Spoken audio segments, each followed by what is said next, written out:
Good evening. It's time for News 360 and it's live from the News Hub here in Accra. I am Isa Moni. And I'm Natalie Ford to look at the top stories this evening.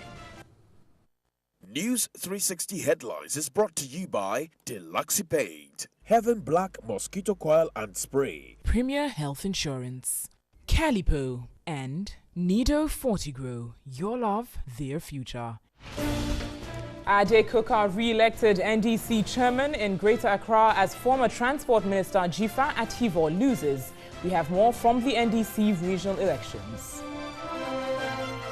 And some entrepreneurs in Kumasi now put their businesses on wheels. We'll tell you why.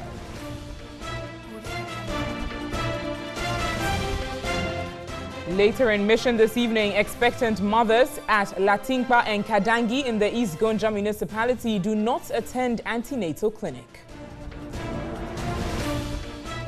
And in international news, Somalia's capital Mogadishu hit by a huge explosion, causing the nearby school to collapse.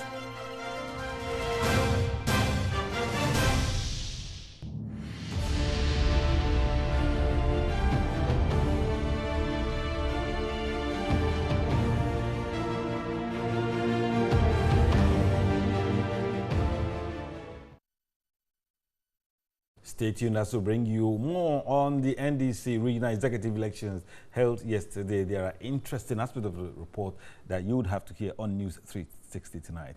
Now let's begin the news. The Greater Accra regional chairman of the NDC, Ade Kuka, has retained his position, beating his main contender, Daniel Amate, for the second time.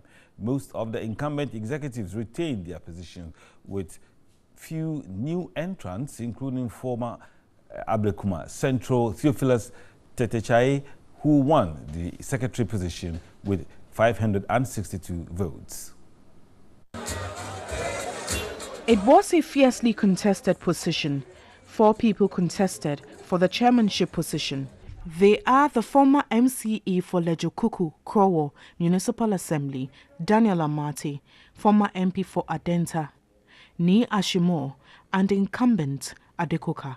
Kwabna Ade Kuka was re-elected with 319 votes against Daniel Amate Mensah's 293. Ade Kuka as the winner for the chairmanship position. So we declare him congratulations. Ni Ashimo polled 283 votes, with Yaya Kondo obtaining 107. Daniel Amate initially contested the results but had to reluctantly accept it. The incumbent organizer, Anthony Nupenu, also retained his position with 390 votes. The incumbent communication director, Jerry Johnson, defeated his main opponent and journalist, Samuel Ablodepe, and 2 others, polling 579 votes.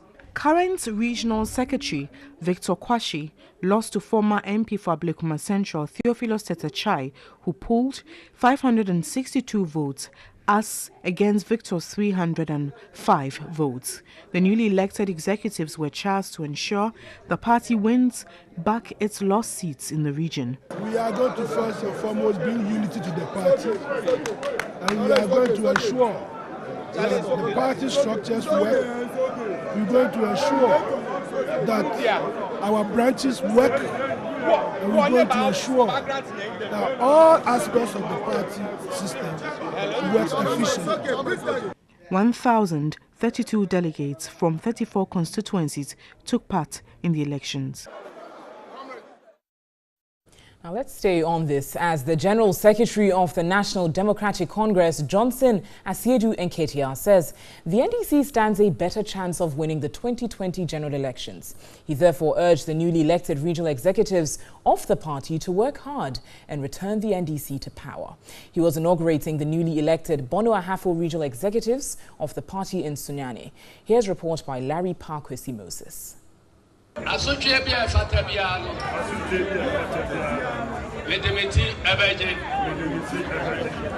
15-member executive that will run the affairs of the party in the region for the next 4 years has the former Bono Ahafo regional minister and former ambassador to Algeria, Kwadwo Nyameche Marfo, as chairman.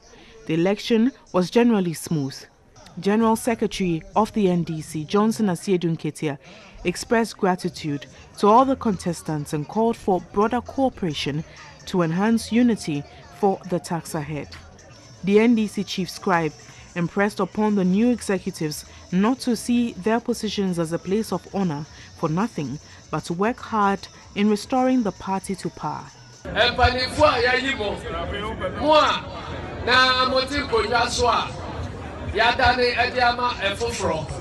The newly elected executives and the past ones should work hand in hand for victory in 2020. The newly elected Bono Ahafo Regional Chairman, Kwejo Nyameche Mafo, used the occasion to appeal to all contestants to close ranks and work together in unity for the attainment of the party's objectives.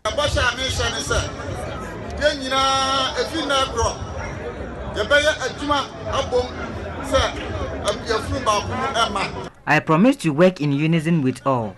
We are all from one party and should see ourselves as such to ensure victory in 2020.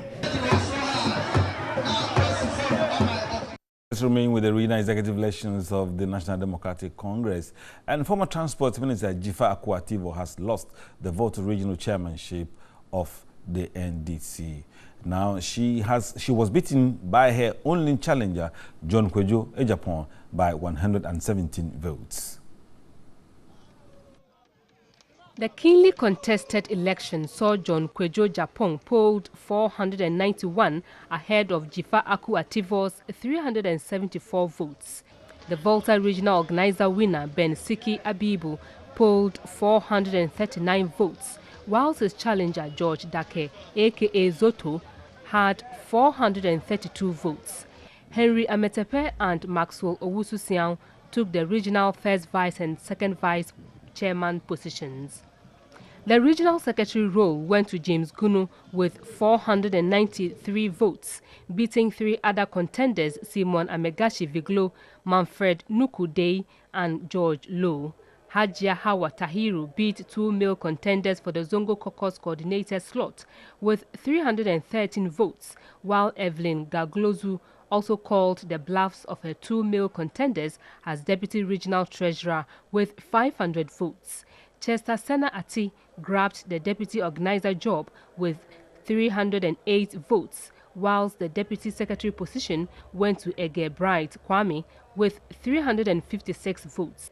The regional communication officer and regional treasurer went unopposed to Kafui Agbleze and Dan Agboka Jegede, but the mandate for deputy regional communication was vested in Bright Kugbejo with 536 votes.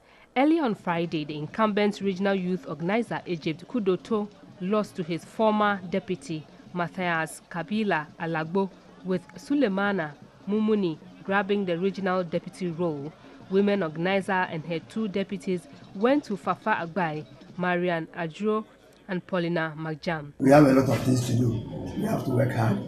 We are all praying that God should give us life. And whatever we need from our leaders, we will get to confront the elections in 2020. The experience that I have and that of the chairman, we'll put the experiences together. We'll prosecute the agenda to win the 2020 election. And I also see the victory as a responsibility, and I'm not going to fail the grassroots. Now, delegates in the Ashanti region have elected former Vice Chairman and businessman Augustus Nana Kwesi Andrews as chairman of the party after a keenly contested election.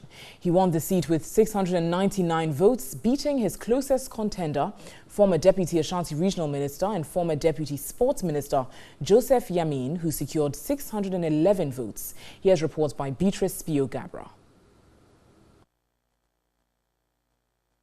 The NDC's regional election was expected to have ended early enough, as the regional youth and women organizer elections had taken place weeks before.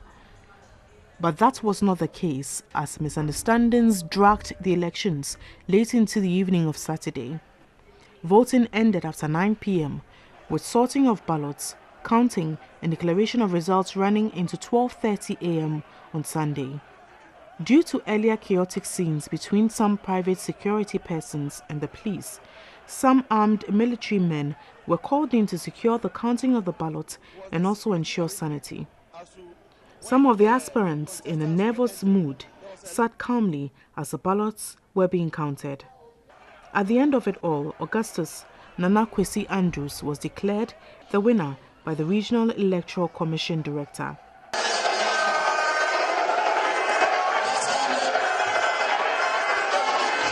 General Secretary Johnson Asiedu Nketia swore the new executives into office and charged them to work hard to bring the party back to power. Newly elected chairman Augustus Nana Kwesi Andrews thanked all the delegates for the confidence reposed in him.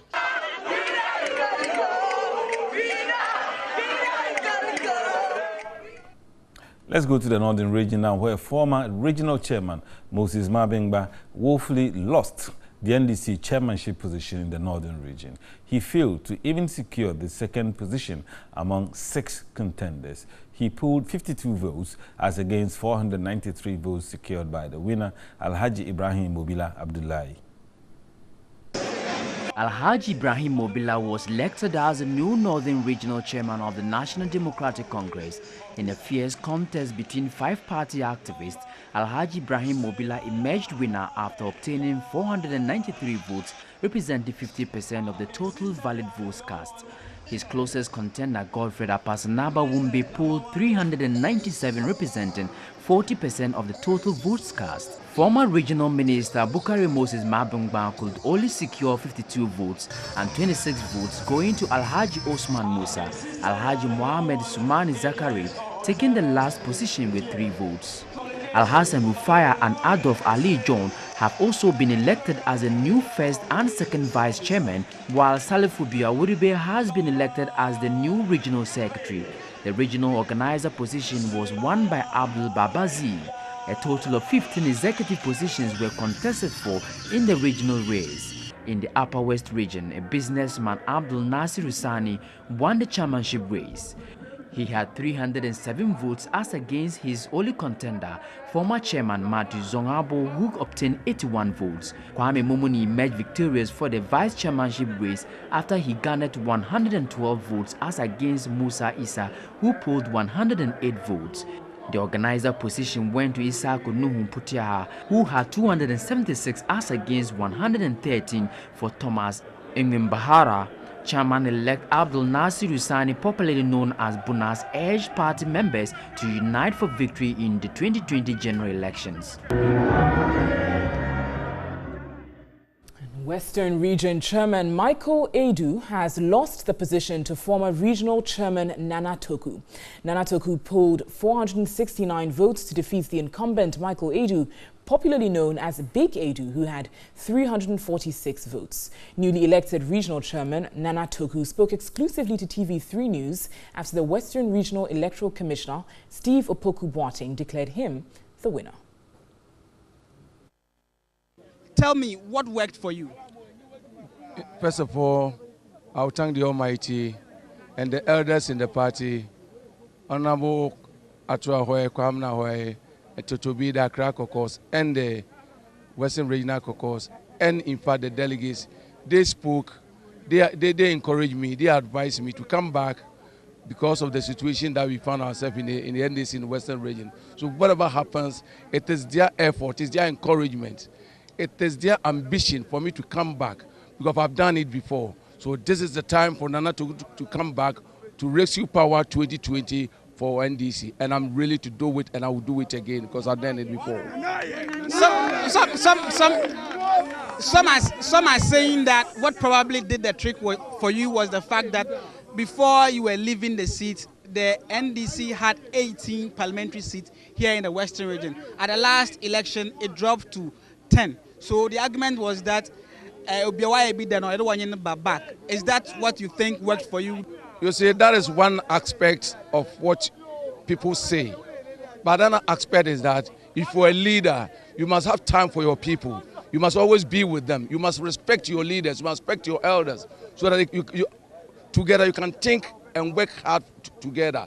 But if you're a leader, you don't respect your leaders, you don't cooperate with your executives, you can't work with your constituencies, my brother, you are fighting a losing battle. Because you came and met people in the party who owns the party, who has something to do in the party that you must respect. And that is my trump card.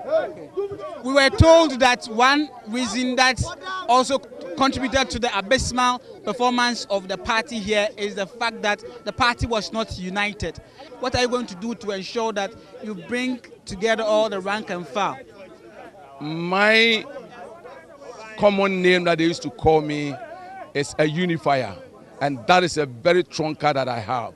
Whoever you are, whatever position that you find yourself, Nana Toko is going to work with you and make sure you do the thing at the right time and we all move together, make sure NDC will work as a united front. And that is my trump card. Finally, very soon, election 2020 will be with us. What are you going to do to ensure that the seat that you lost, the presidential vote that you lost, you regain them? I have a vision, and that vision cannot be said here. I work with my people, we work in the constituencies, and my strategy always is with my people, not on radio or neither television. That is my job, and that's what I do.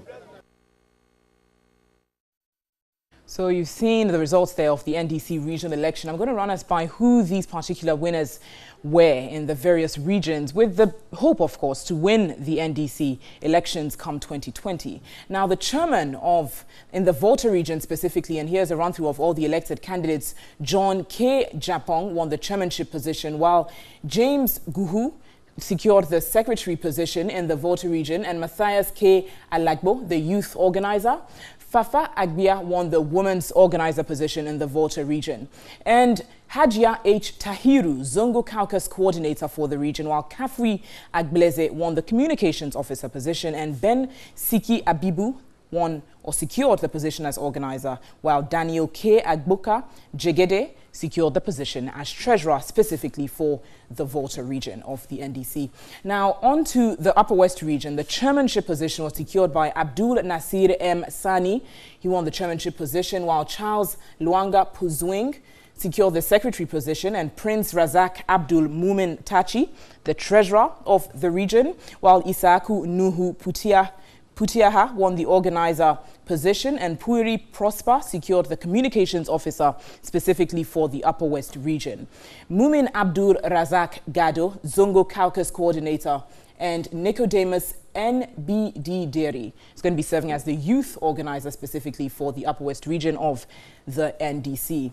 And over to the Ashanti region, Augustus A. Nanakwesi secured the chairmanship position, the youth organizer position, the women's organizer position, and the Zongo Caucus coordinator was secured by Sumaila Ali Futa, while the communications officer position was secured by Abbas Nuruddin Adams. The organizer is Isham Al-Hassan and Hobson Kweku secured the position as treasurer for the Ashanti region, while Kwame Zu is going to be serving as secretary for the NDC Ashanti regional branch. Now, Kobna Ade Kuka, chairman of the Greater Accra region, quite well known, and Theophilus Tete secured the position as secretary for the Greater Accra region, while Anthony Nupenu will be serving as the organizer, and Jerry Johnson, communications officer for the region.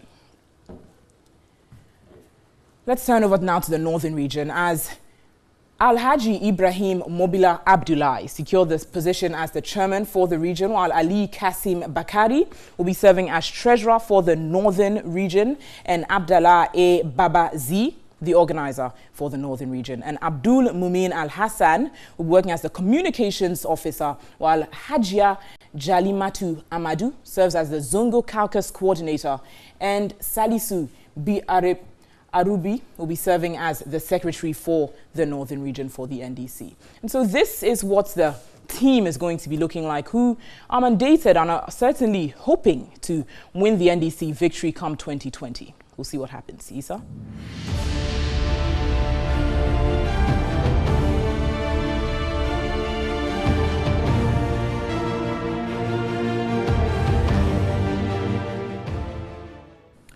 Right, let's turn away from politics and focus on business and take attention for this special report in the quest to extend the product and services to the doorsteps of their customers.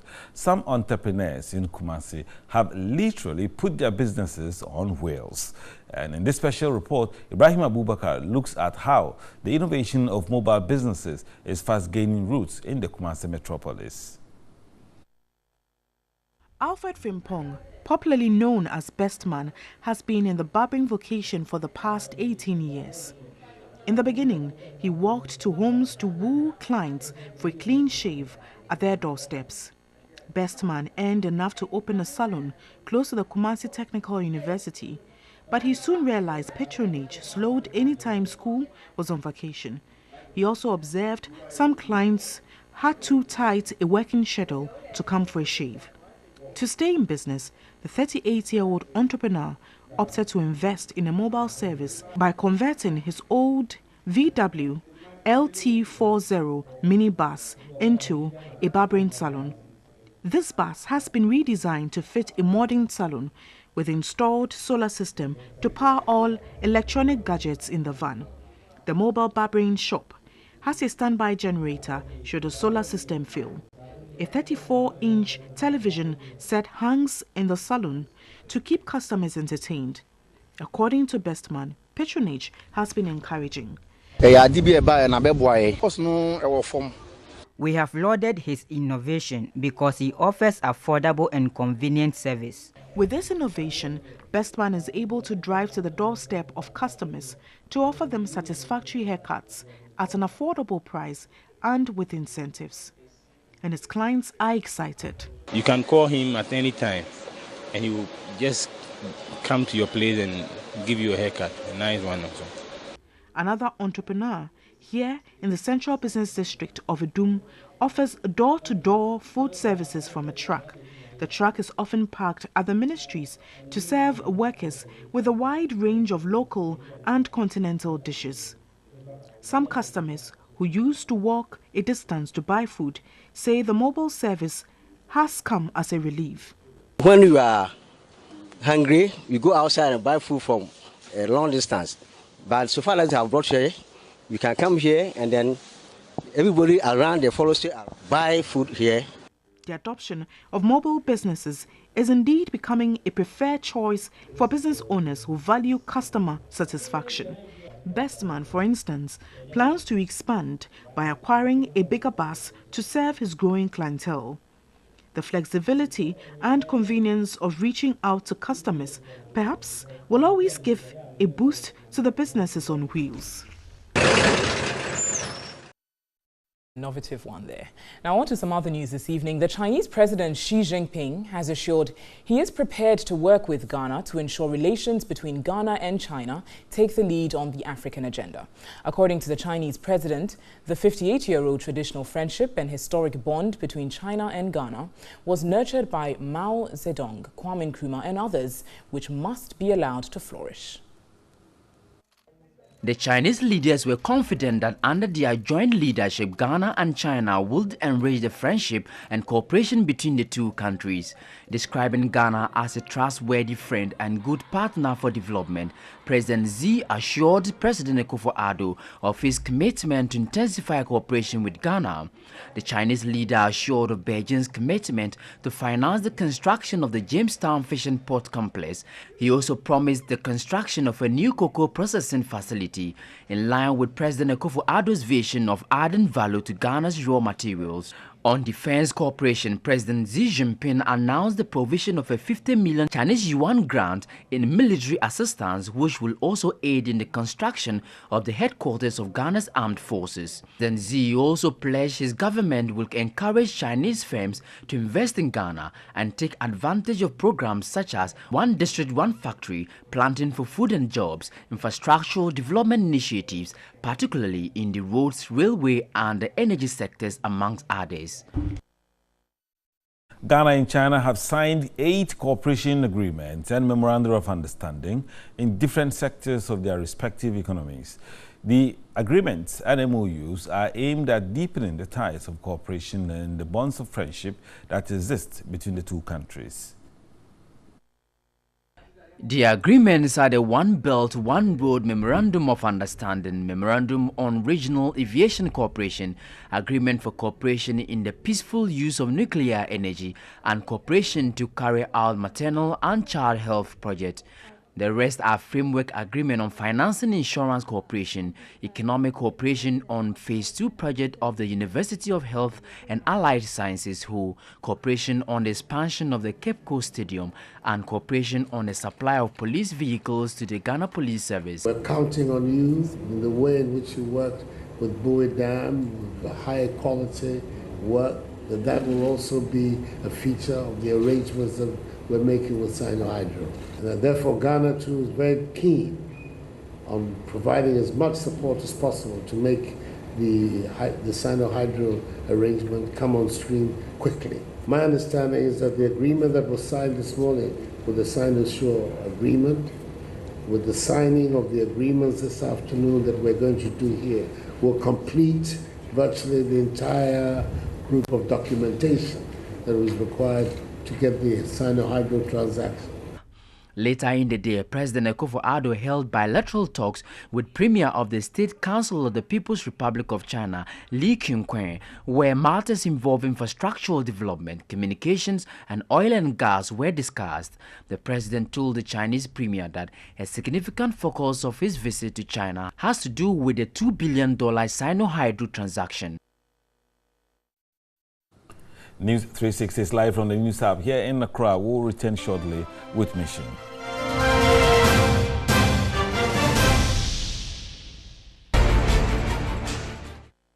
Welcome back to News 360. Let's now get into our mission segment this evening. It's brought to you by Star Ghana with support from UK Aid, Danida and the European Union. We start off with stories in health, as expectant mothers at Latinkpa and Kadeni in the East Gonja municipality do not attend antenatal clinic. Stanley Niblo reports a CHIPS compound to serve the primary needs of the people is now a shelter for goats 3 years after completion. Latinkpa and Kedeni are two rural communities located 18 kilometers from Salga, the East Gonja municipal capital. The ancient communities are not developed and poverty is high.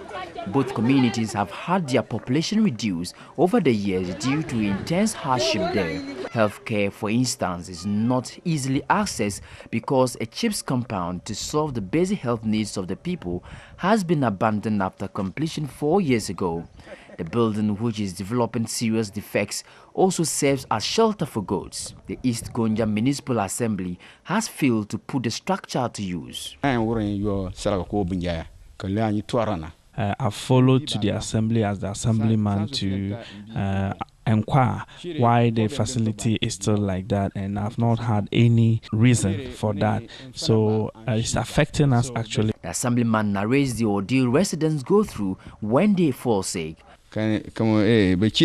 We have about 5 communities, and amongst these communities, when someone is sick, transporting the person to Salaga or Bunjai, it's usually a difficult issue. So we don't know when this facility will be put to use. So the mission team decided to ascertain the truth of the claims by the assemblyman, so he accompanied the team to the Latinkpa community.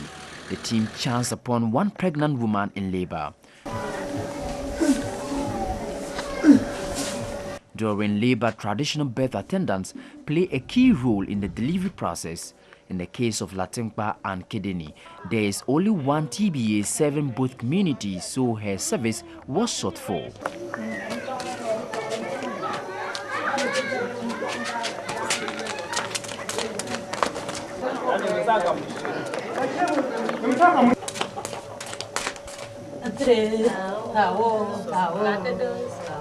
In this part of the country, traditional birth attendants are highly respected because of their role in the community.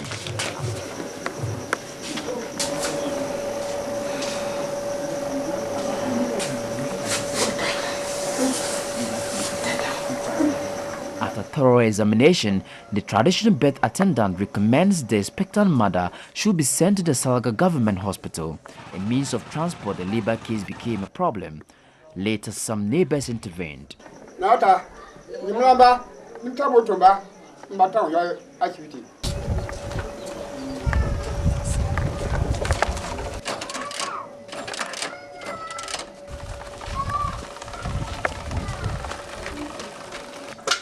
Hey, I don't know Kadi.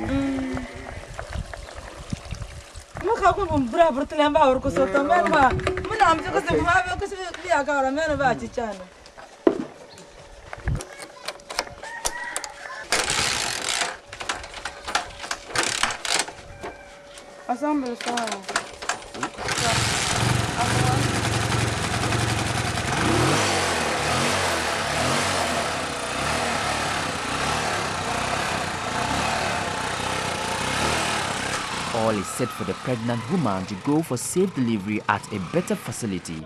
As usual, the traditional birth attendant accompanies the woman on the motorbike.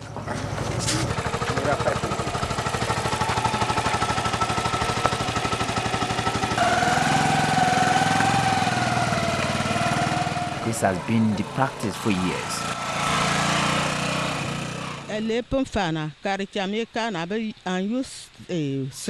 As a traditional birth attendant, I can't travel anywhere because I am the only one in this community. When they inform me that this woman is pregnant, I have to always visit the woman to check on her and know how she's doing. If the woman is due and they come to call me, I have to go and check. When I check and the woman, I cannot take the child, I will have to arrange so that we go to the hospital. There are certain times that we face a lot of difficulty with regards to these women because it may be midnight and moving is always difficult. Some mothers also shared their ordeal in labor with the mission team.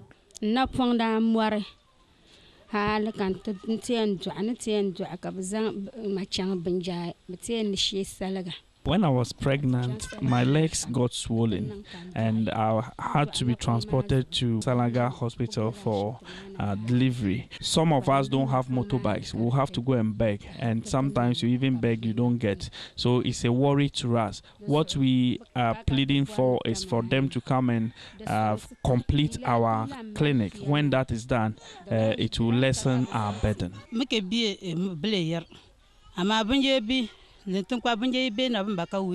Health workers from Bunjai come to Lantungpa to weigh our children. Anytime they come, they make sure that they cover the entire community and other surrounding communities. However, if they don't come, that is where the challenge is. For the past 3 days, my child has been convulsing, and had it not been for a motor care rider who came to buy cow to Bunjai, who helped me pick the child to Bunjai Health Center, I don't know what would have happened to her. Kedeni is cut off from Latingpa, and so residents cannot regularly access healthcare.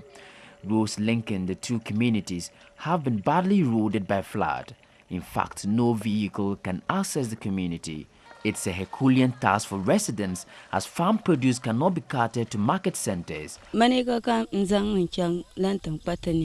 Because of the nature of the road, I am carrying my corn and cassava to Lantungpa to go and grind. Previously, we used to go with the motor king to go and grind and back. But since the place got cut away from Lantungpa community last year, we have been carrying it on our head to go and grind. So we are appealing to government to come and put the bridges in good shape so that it will lessen our burden. Opinion leaders at Lantungpa confirmed that district authorities have come to ascertain the level of destruction, but no measures have been taken. I'm so report DC. Last year, when it rained heavily around this area, the whole place was covered with water. So the next community from here is Kidengi. Kidengi is a business center where people go there to buy cattle. And now that the place has been cut away from Lantungpa and Bunjai, people cannot cross and go. So it is affecting them. I've reported the issue to the DC. He came here himself to take pictures of the place. The MP also came. He took pictures of the place. But still, we are not seeing anything. The only thing they told me is that they are going to inform World Bank and government to come and support us. Since then, the situation has remained the same. The municipal chief executive was not at post when the mission team visited his office. Residents want the chief's compound be put to use to minimize the difficulties inhabitants go through to access health care. Very, very worrying situation there, which can no longer be overlooked, requiring urgent action by duty bearers. But let's stay on health, as workers at Bankumba in the Pandai district of the northern region are giving off their best to save lives in the midst of inadequate resources. But outreach programs are not regular. Bakamba has 7 other adjoining communities inhabited by about 2,000 people. The community is underdeveloped, although it has electricity, one of the basic social amenities. Access to healthcare is not a major problem because the community has a CHIPS compound. The provision of healthcare may not be of quality because the center is understaffed and resourced, but health personnel are doing their best in the midst of scarce resources. Surely, the facility has helped a lot. This facility was commissioned in 2014. And looking at the number of people who are patronizing this facility is so great as compared to when the facility was not there. And most of them even testified to us that if this facility was not at this hour, most of them wouldn't have even been alive by now. Expectant mothers who come for antenatal care go through a lot. Serious cases are referred to the Pandai Hospital, some 18 kilometers. In some instances, poverty impedes the referral of most patients to Pandai for further care. Some communities are not served at all by health outreach programs, especially during the rainy season. The labor ward, for instance, also serves palpation and antenatal needs, while the dispensary unit also serves as consulting rooms. Detention and monitoring of patients also come with challenges. Patrons recount how beneficial the CHIPS compound has been to them in spite of the overwhelming challenges. We find it difficult to access health care whenever we are sick because we have to cover long distance, but the CHIPS compound has come to solve our problems. They are grateful to government for the provision of the facility, but want an improvement in services rendered. For staff here, achieving United Nations Sustainable Development Goal 3 is their priority, but more will be required in this regard. More CHIPS facilities will be required in other hinterland communities to save lives. We'll be following up on these developments and bringing you some more on it here in our Mission segment. That's how we round up Mission this evening. It's brought to you by Star Ghana with support from UK Aid, Danida and the European Union.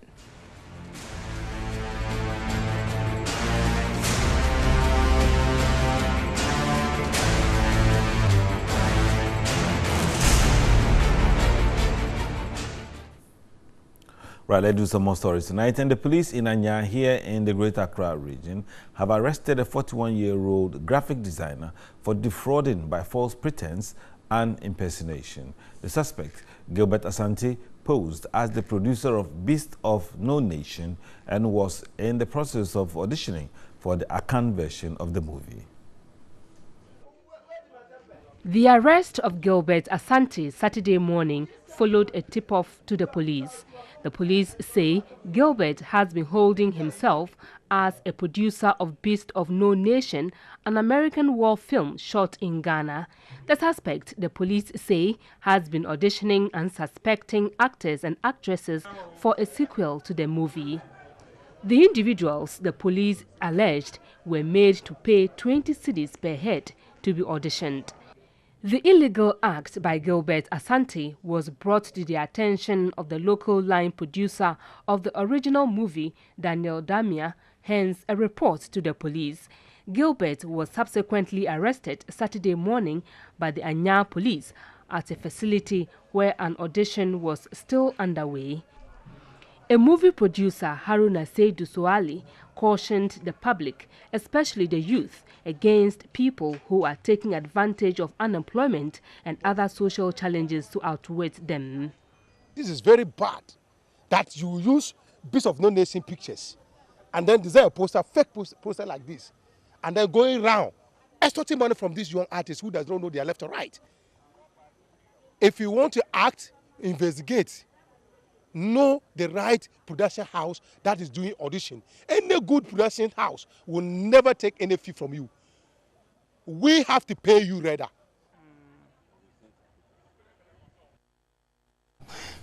You're watching News 360. We've got some sports news coming up shortly. Stay with us.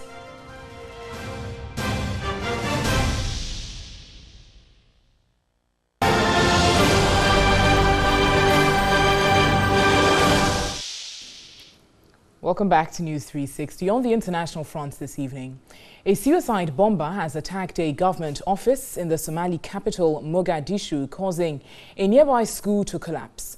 The car bomb in Hal Wadag district killed 3 soldiers and injured 14 people, including 6 children. The blast also damaged nearby houses and blew the roof off a mosque. The militant group Al-Shabaab, which has waged an insurgency for more than 10 years, said it carried out the attack. Somalia has faced instability and violence since 1991.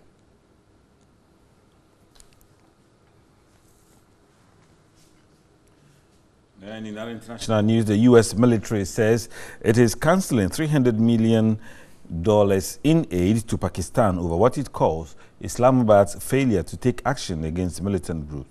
President Donald Trump has previously accused Pakistan of deceiving the U.S. while receiving billions of dollars. Pentagon spokesperson Lieutenant Colonel Kone Falconer said the U.S. military would aim to spend the money on other urgent priorities.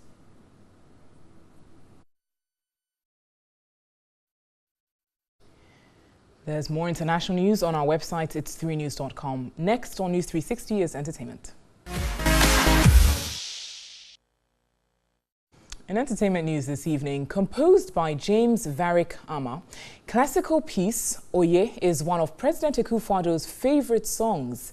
The Chinese police band took the pains to rehearse, master and treat President Akufo-Addo to it when he arrived in China for a state visit. Owusu Arai reports 9 years after its composition, Oye is still going far.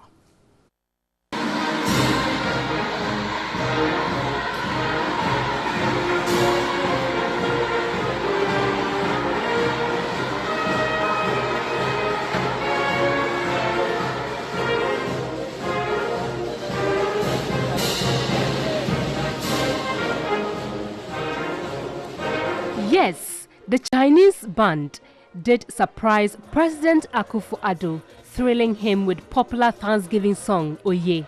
The classical piece happens to be one of the president's most cherished songs. The inspirational song kept him going in the build-up to the 2016 elections. Here is a throwback of the NPP's final rally in December 2016.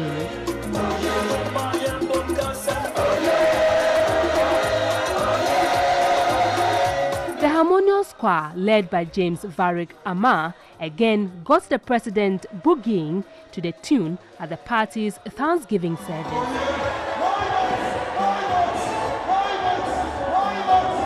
But beyond the party platform, Oye's popularity has soared much higher. It's grown to become a song of choice during national functions. Oye is indeed going places. You may have enjoyed or sung along, but do you have any idea of the face behind the popular Thanksgiving song? Native of Winneba, James Varick Ama is a proud composer. The prolific songwriter composed the song in 2009. 9 years on, its popularity keeps soaring.